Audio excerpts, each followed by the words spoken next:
नमस्कार मित्रों, स्वागत है आप सभी का एस्ट्रोलॉजी व वैद में। आज हम श्रवण करेंगे श्रीमद् भगवत गीता के तीसरे अध्याय का महत्व। इस खंड में भगवान ने बताया है कि कैसे एक ब्राह्मण जो है वो एक बनिए का काम करने लग गया और कैसे उसने गलत कार्य किए और अंत में उसके एक गुणी पुत्र ने उसका उद्धार किया।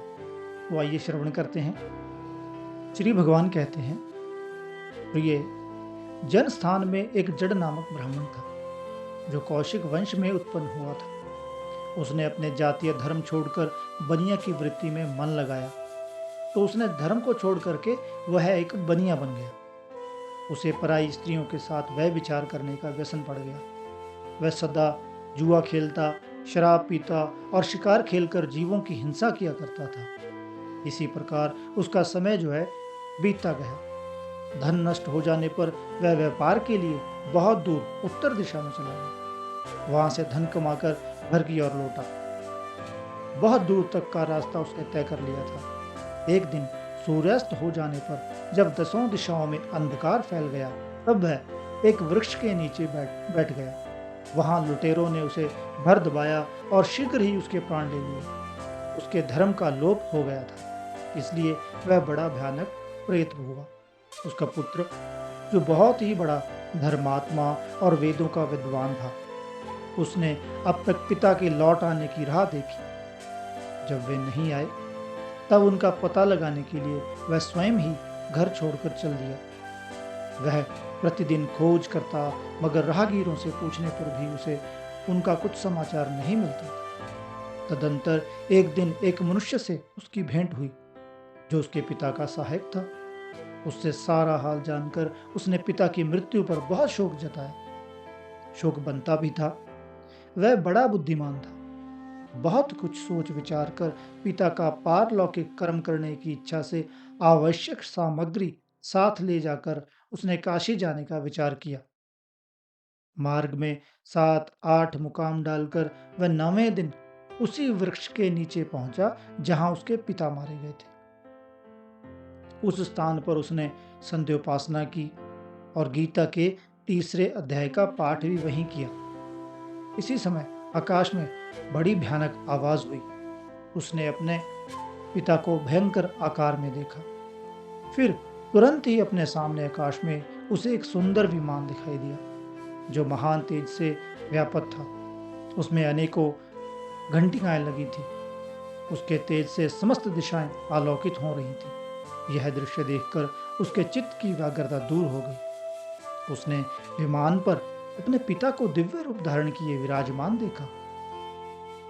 उनके शरीर पर पीतांबर शोभा पा रहा था और मुनिजन उनकी स्तुति कर रहे थे। उन्हें देखते ही पुत्र ने प्रणाम किया। तब पिता ने भी उसे आशीर्वाद दिया। तत्पश्चात उसने पिता से यह सारा वृतांत पूछा। उसके उत्तर में पिता ने सब बातें बताकर इस प्रकार कहना आरंभ किया, बेटा, दैववश मेरे निकट गीता के तृतीय अध्याय का पाठ करके तुमने इस शरीर के द्वारा किए हुए कर्म बंधन से मुझे छुड़ा दिया। अतः अब घर लौट जाओ, क्योंकि जिसके लिए तुम काशी जा रहे थे वह प्रायोजन इस समय तृतीय अध्याय के पाठ से ही सिद्ध हो गया है।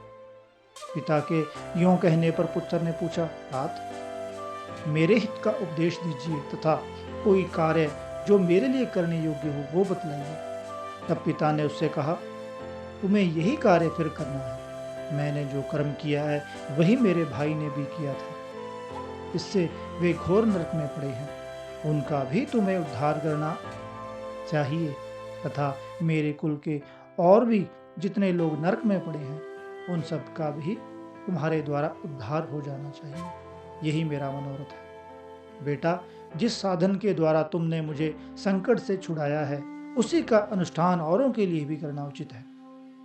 उसका अनुष्ठान करके उससे होने वाला पुण्य उन नार की जीवों को संकल्प करके दे दो।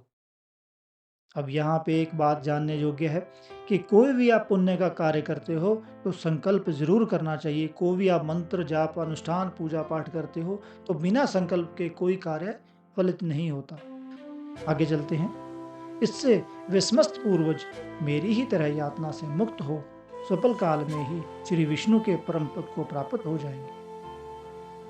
पिता का यह आदेश सुनकर पुत्र ने कहा, तात, यदि ऐसी बात है और आपकी भी ऐसी ही रुचि है तो मैं समस्त नारकी जीवों का नरक से उद्धार कर दूंगा।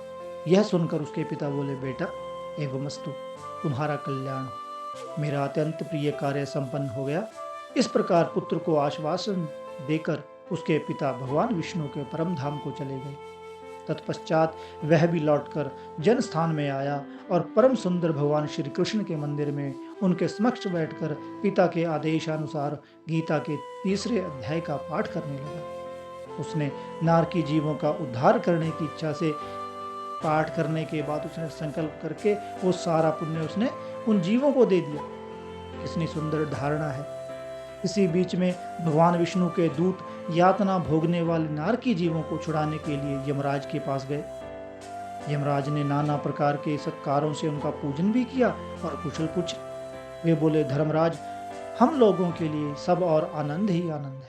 इस प्रकार सत्कार करके पितृलोक के सम्राट परम बुद्धिमान यम ने विष्णु दूतों से यमलोक में आने का कारण पूछा। तब विष्णु दूतों ने कहा, यमराज, शेष सैया पर शयन करने वाले भगवान विष्णु ने हम लोगों को आपके पास कुछ संदेश देने के लिए भेजा है। भगवान हम लोगों के मुख से आपकी कुशल पूछते हैं और यह आज्ञा देते हैं कि आप नरक में पड़े हुए समस्त प्राणियों को छोड़ दें। अमित तेजस्वी भगवान विष्णु का यह आदेश सुनकर यम ने मस्तक झुकाकर उसे स्वीकार किया और मन ही मन कुछ सोचा। तत्पश्चात मदोन्मत्त नारकी जीवों को नरक से मुक्त देखकर उनके साथ ही वे भगवान विष्णु के वास स्थान को चले। कांतिमान नील कमल दल के समान श्याम सुंदर लोकनाथ जगत गुरु श्री हरि का उन्होंने दर्शन किया। भगवान का तेज उनकी शैया बने हुए शेषनाग के फणों की मणियों के प्रकाश से दुगना हो रहा था। वे आनंद युक्त दिखाई दे रहे थे। उनका हृदय प्रसन्नता से परिपूर्ण था। भगवती लक्ष्मी अपनी सरल चितवन से प्रेम पूर्वक उन्हें बार बार निहार रही थी। चारों ओर योगी जन भगवान की सेवा में खड़े थे। उन योगियों की आंखों के तारे ध्यानस्थ होने के कारण निश्चल प्रतीत होते थे। देवराजेंद्र अपने विरोधियों को परास्त करने के उद्देश्य से भगवान की स्तुति कर रहे थे। ब्रह्मा जी के मुख से निकले हुए वेदांत वाक्य मूर्तिमान होकर भगवान के गुणों का गान कर रहे थे। भगवान पूर्णतः संतुष्ट होने के साथ ही समस्त योनियों की ओर से उदासीन प्रतीत होते थे। जीवों में से जिन्होंने योग साधन के द्वारा अधिक पुण्य संचय किया था, तब उन सबको एक ही साथ वे कृपा दृष्टि से निहार रहे थे। भगवान अपने स्वरूप भूत अखिल चराचर जगत को आनंद पूर्ण दृष्टि से आमोदित कर रहे थे। शेषनाग की प्रभा से उद्भासित एवं सर्वत्र व्यापक दिव्य विग्रह धारण किए नील कमल के सदृश श्याम वर्ण वाले श्रीहरि ऐसे ज्ञान जान पड़ते थे मानो चांदनी से घिरा हुआ आकाश सुशोभित हो रहा है। इस प्रकार भगवान की झांकी करके यमराज अपनी विशाल बुद्धि के द्वारा उनकी स्तुति करने लगे। ध्यान दीजिए, यमराज बोले, संपूर्ण जगत का निर्माण करने वाले परमेश्वर, आपका अंतकरण अत्यंत निर्मल है। आपके मुख से ही वेदों का प्रादुर्भाव हुआ है। आप ही विश्व स्वरूप और इसके विधायक ब्रह्मा है। आपको नमस्कार है। अपने बल और वेग के कारण जो अत्यंत प्रतीत होते हैं, ऐसे दानवेंद्रों का अभिमान चूर्ण करने वाले भगवान विष्णु को नमस्कार है। पालन के समय सत्वम्य शरीर धारण करने वाले विश्व के आधारभूत सर्वव्यापी श्री हरि को नमस्कार है। समस्त देहधारियों की पातक राशि को दूर करने वाले परमात्मा को प्रणाम है। जिनके ललाटवर्ती नेत्र के तनिक सा खुलने पर भी आग की लपटें निकलने लगती है, उन रुद्र रूपधारी आप परमेश्वर को नमस्कार है। आप संपूर्ण विश्व के गुरु, आत्मा और महेश्वर हैं। अतः समस्त वैष्णव जनों को संकट से मुक्त करके उन पर अनुग्रह करते हैं।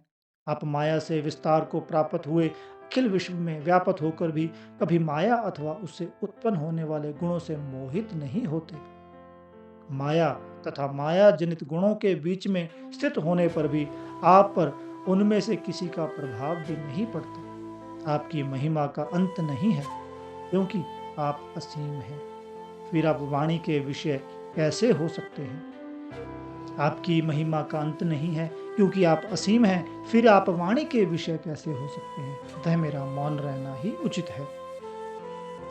तो प्रभु यहाँ पे उनकी वाणी से भी विषय में नहीं पड़े, इस प्रकार स्तुति करके यमराज ने हाथ जोड़कर कहा, जगतगुरु, आपके आदेश से इन जीवों को गुण रहित होने पर भी मैंने छोड़ दिया है।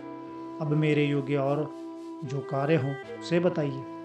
उनके यों कहने पर भगवान मधुसूदन मेघ के समान गंभीर वाणी द्वारा मानो अमृत रस से सींचते हुए बोले, धर्मराज, तुम सबके प्रति समान भाव रखते हुए लोगों का पाप से उद्धार कर रहे हो। तुम पर देहधारियों का भार रखकर मैं निश्चिंत हूँ। अतः तुम अपना काम करो और अपने लोक को लौट जाओ। यूं कहकर भगवान अंतर्ध्यान हो गए। यमराज भी अपनी पुरी को लौट आए।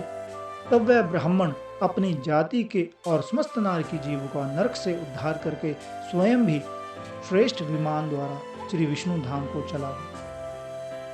तो मित्रों, यहाँ पर तीसरे अध्याय का महत्व संपूर्ण होता है। मैं आशा करता हूँ ये आपको अच्छा लगा होगा। इन महान शब्दों को अपने शरीर के, अपने मन में संजो के रखिए। आपका कल्याण हो। भगवान श्री हरि सदैव आपके साथ रहें। हर हर महादेव। ओम नमः शिवाय। तो इस वीडियो में इतना ही। अगर आपको ये वीडियो अच्छी लगे तो कृपया करके मेरे चैनल को सब्सक्राइब, लाइक और शेयर जरूर कीजिए। धन्यवाद।